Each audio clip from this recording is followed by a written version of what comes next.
So you really want to get into the Witcher series, eh? Maybe you love the medieval aesthetic.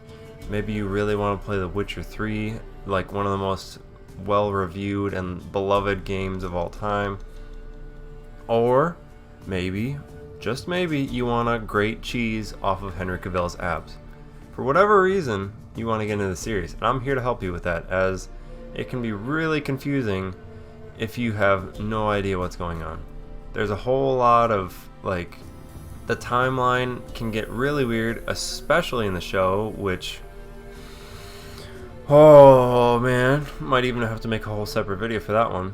But overall, the series is one of the most well-crafted and one of my favorite worlds to delve into. It's pretty much taken up my entire life for probably over a year now at this point. So where should you even start with? Theoretically, the show would be the easiest to get into, as just about everybody has Netflix these days. You could also start with the games, though, The Witcher 1 is The Witcher 1, and The Witcher 3, you will just be really confused, so probably not. You're telling me there's books too? There's like a billion of them. Which book do you even start with? It's not the one that says 1, by the way, so that's also neat. Now don't you worry your little head, I am here for you. I will be going in order from the best place to start in my opinion to probably the worst place to start in my opinion. Again, this is all my opinion. So if yours is different, please let me know.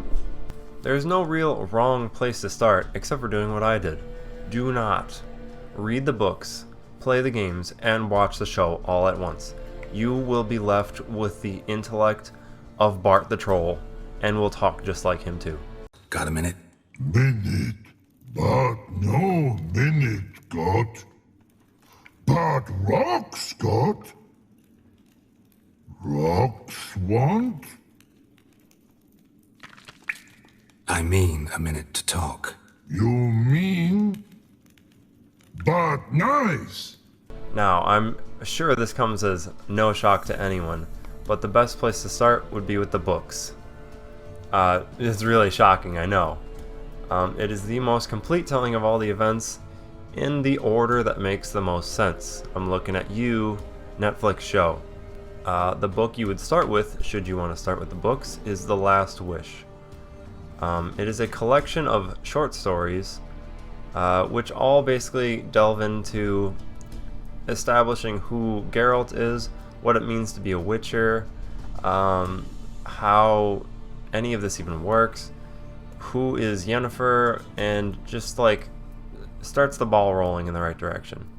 Now, you don't necessarily have to read every short story in here. There's one or two that you could probably skip, some sort of filler ones, but you should definitely read this story called The Witcher, The Lesser Evil, A Question of Price, and The Last Wish. Those are all short stories in the book The Last Wish. If you would like to start with the games, the best place to start would be not playing The Witcher 1, ironically. I would just know, if you start the game blind, you will probably just give up. It's not fun.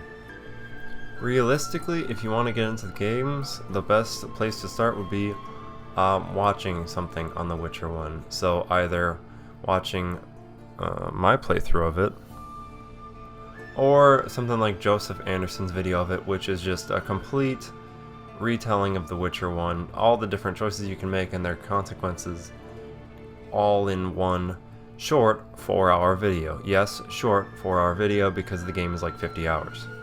Though, of course, this is my channel, so I'd have to more strongly recommend my playthrough. Actually, why am I not? There we go. Where are you going? I'm just gonna let this play out. Where? I'm not touching anything. Where the actual fuck is Geralt going right now?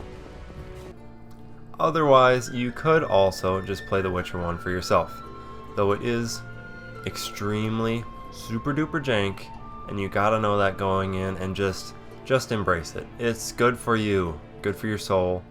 Go with it. The Witcher 3 is probably overall the best The Witcher has to offer, but goddamn, if you start here, you will be so confused, you probably won't enjoy it at all. You should have at least some baseline knowledge of what the fuck is going on with Nilfgaard and Ciri and all that craziness. So you should, obviously, you can watch Joseph Anderson's 2 videos on it, which would be a total of about 9 hours of your time, I think. Then again, the games would be about 75, 80 probably. So you're still saving a lot of time if you really want to start with The Witcher 3. Now, I would absolutely, positively stay away from the show as a starting point. It's really confusing and almost bumbling at times. The pacing is really bad. It doesn't introduce the characters very well. It also, a lot of times, just feels like a weird fan fiction where it's like the writers had a hard-on for Yennefer and they just absolutely wanted Yennefer to be front and center for no reason, even though she's not even, like, they create a whole backstory for her. It's really weird. They also ironically empower Yennefer to have like her whole entire backstory, but then they take away part of Ciri's backstory by like making this random guy also take credit for what she's doing, and I don't like it very much. The timeline is also just ripped apart and thrown in the air, and they say, alright, go figure it out. People watching the show, it's really shit at communicating what's going on. Until the very end of the show, you will be completely confused. Hopefully they fix that in season 2. The show basically covers the first 2 books, being The Last Wish and The Sword of Destiny, while also dipping its toes into like Blood of Elves and some of the later stories. It's really weird, and I am not a huge fan of all that. It should have just, I'm not even gonna start. I have to, it's weird. Overall, if it's the only place you can start or are willing to start, I'd recommend it, like, timidly. But if that's what it takes to get you into the series, just know the timeline is weird, and I will say a tiny spoiler, but it doesn't really matter for the show. Geralt and Yennefer at the start of the show are in the past and Ciri is in the future. Episode 1 is the show is in median res. So Ciri and the Battle of Sintra is actually at the end of the show, but for some reason they had such a hard-on for the Battle of Sintra that they just randomly ripped it and put it at the start, and it just fucks everything up. So just be aware of that, at the very least. And that's pretty much it. So if you'd like to know more, you can always leave it in the comment section. Otherwise, I will be on my way. Thank you very much for watching.